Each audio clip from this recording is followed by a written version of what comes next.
Welcome back. Now we're going to talk about the movie in detail. Spoilers! Yeah, spoilers. Con! Spoilers. Con! Let's talk about now that. I gotta do mine. Okay.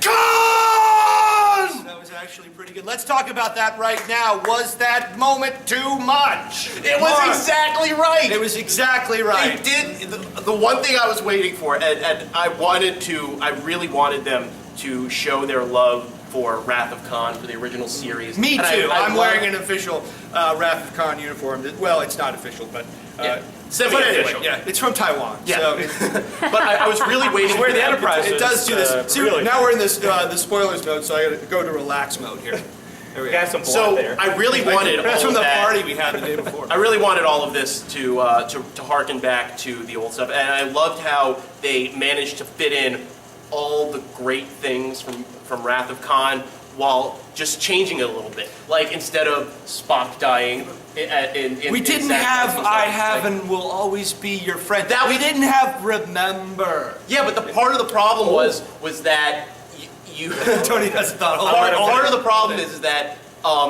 We didn't have that great scene, but here's the thing. They didn't have 25, 30 years worth of friendship that just built up at that one moment right there. Right, That was right, a okay. rediscovery That's- of what they knew was going to happen, that they were Yeah. going to and always be Right, friends. right. But it's still a great moment. Another thing we didn't have is that scene that really, I think, doesn't get enough credit, but made Star Trek Wrath of Khan at the funeral scene where, Kirk almost invents his own language there where he's like, all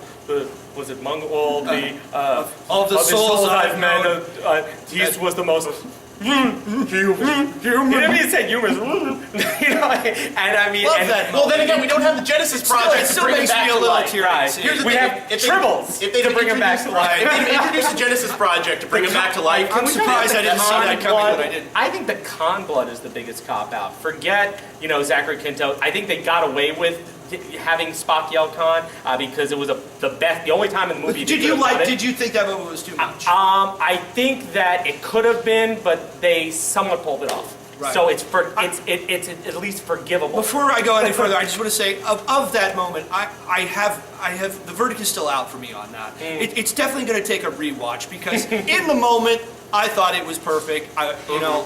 But you think I about didn't it. quite see it coming. I didn't really see a lot of things coming because I was really hungover. We had partied the night before.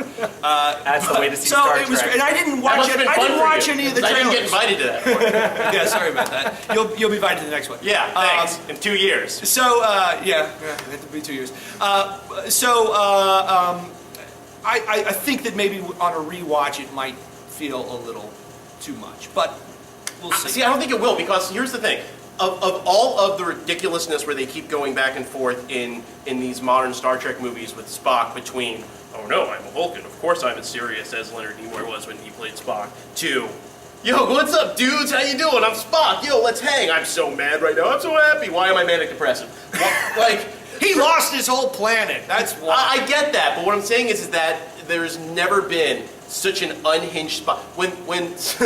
When Spock is going through his, I can't believe I forgot the name for it. Every 7 years, Ponfar. When Spock is going through Ponfar and he's crying I to don't himself need a and all this uniform. crazy shit's going on, even then he didn't seem to have the kind of mood swing that Zachary Quinto has. It's a different timeline, man. And I get that, but what I'm saying I is can justify that- almost anything by that, which is true. But back to the point I was trying to make, which is that Yes, please get to that. of all the things that they do, and as ridiculous as it can get at times, especially for longtime fans who expect certain things from their Spock, that one moment, watching Kirk die, sacrificing himself for the life of the Enterprise and all of its crew, that explosion inside of him, I don't think at that point you could say it was too ridiculous, too corny, too over the top, too much. I think you can honestly say that is a Spock reaction. Okay. It was a quick one, and then he was up and straight-faced and moving to the teleporter. But look at how they change it, and this goes back to the earlier one. The way Kirk saves the Enterprise is not by outthinking Khan, like he did in Wrath of Khan, and that continues. He kicked the engines real hard. He kicked the engines real hard. Okay, that's yeah, why I'm talking about. This is frat boy Kirk. that moment. Okay, yes. Wait, the engines are on the... I'm fixing the Enterprise. Why won't you work? Okay, I'm an engineer. I got Can't this. program my No DVR. problem. Excuse me, Brutal Captain. force engineering in the Excuse me, dilithium Captain. chamber. The coffee machine isn't working. Don't worry, I got it. Ah! It's Armageddon Make again. espresso! Deep's back. Espresso! Now we go home. Yeah, he fixed the Enterprise the same way that I fixed my vacuum cleaner. Pick it a couple times. Yeah, that was okay. I think we all agree that was a little strange. But you know, it serves the purpose of the story, and see, for me, I can justify it in a way. It's like there are cheesy elements in Star Trek where the technology don't quite know what's going on with the technology, doesn't quite make sense, but it serves the purpose of the plot, and you just move on and enjoy the story. Scotty, how can we get out of here? I'll invert the dilithium crystals. Okay, cool, because apparently that changes things. I don't know why we didn't do that the 5 other times we found ourselves in this exact same situation, but okay. We now have Ricardo Montalban playing the original Khan. Now we have, it's the spoiler section, Benedict Cumberbatch.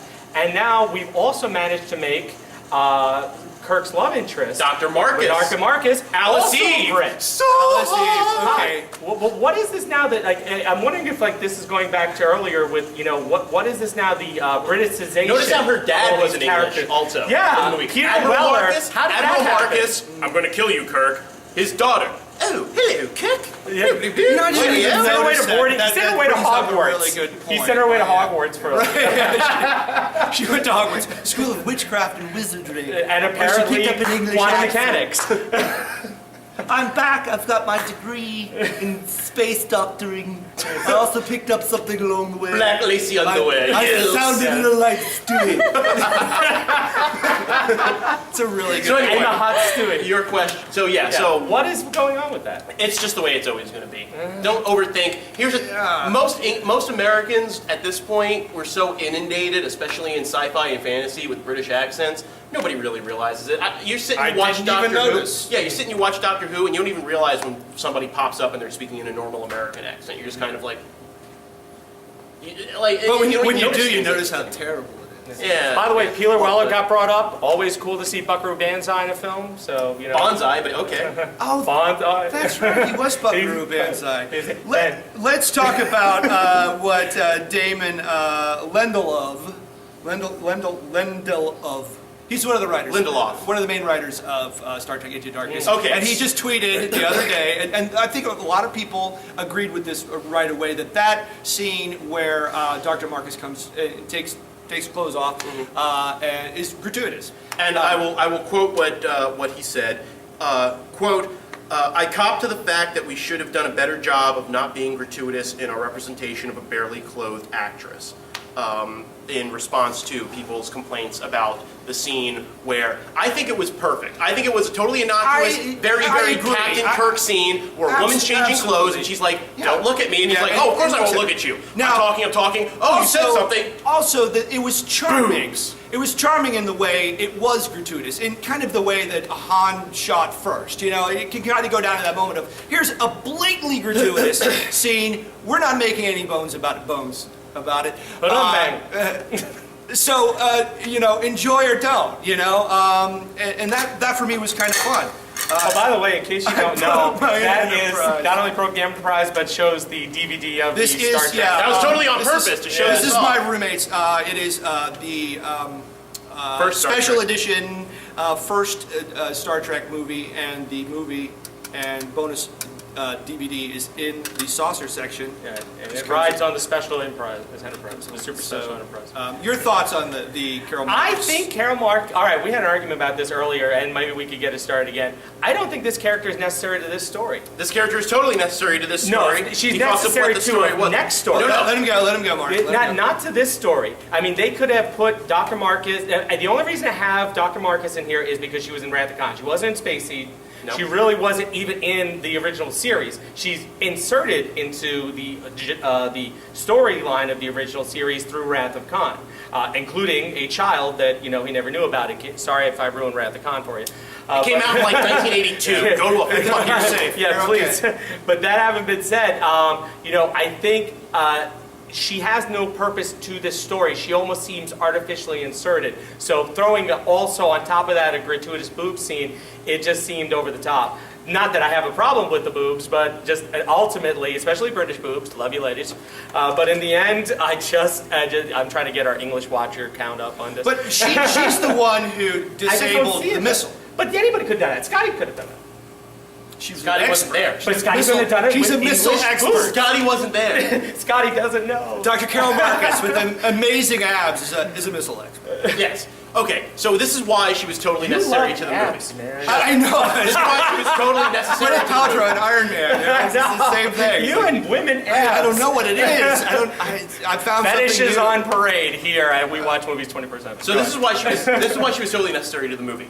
All right, in that same vein of respect for the original source material, you couldn't have 21, 22-year-old Kirk all of a sudden with a son and all that stuff. In Star Trek: The Wrath of Khan, we got to meet this character, Dr. Marcus, who was working on the Genesis project, and her son, who it turns out is also Kirk's son that he never knew about. And he has to deal with the fallout of that. Then he has to deal with that again in Star Trek 3 and Star Trek 4 with the death of his son at the hands of those dirty, dirty Klingons.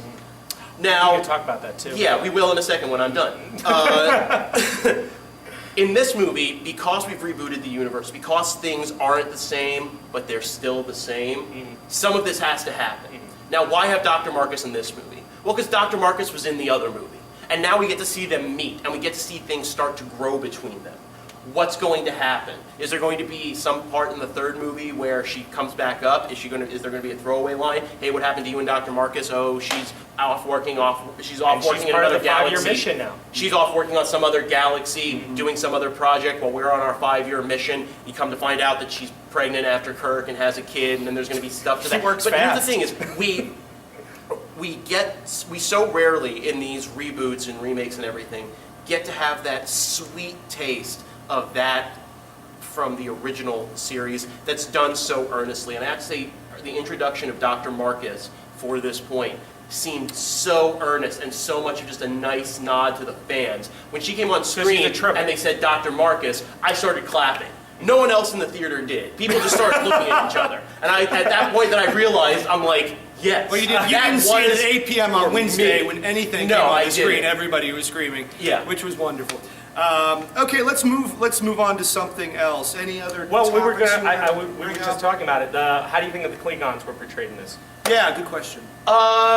There's a great line in Star Trek Deep Space Nine in the Trouble with Tribble's Return episode where they go through a time hole and wind up in Trouble with Tribble. And Worf is there, and they see the Klingons, and they go, why do they look like that? The answer is because in the original series they didn't have a big budget. Right. But his answer was, we don't want to talk about that. So there was an element of when they Something pull like off that. when they pull off the helmets in talk this about one, and they've got the little piercings all down his ridge, and the ridge isn't the same, and he doesn't quite. None of the Klingons really quite look like the Next Generation / Deep Space Nine / Voyager Klingons, but they also don't look like the original series Klingons. They're sort of like a hybrid up the middle, where I just kind of thought to myself, we don't want to talk about it. Very intentional. Let's talk about something that I know. I thought it was weird the battle liths were screwed up. The battle liths, they took a lot. Battliths or battliths? Battliths. I thought it was Liths. I thought it was battliths. It's battliths. Okay. For those of you who have the Klingon dictionary, please in the comments. There's no L. It's just the. Please correct us. Yeah. It's the Correct us in the silence. comments. Okay. The L is silent. Anyway, they took a lot of liberty with redesign. They go through a lot in the Star Trek series to show that this is a weapon that's been this weapon for a very long time.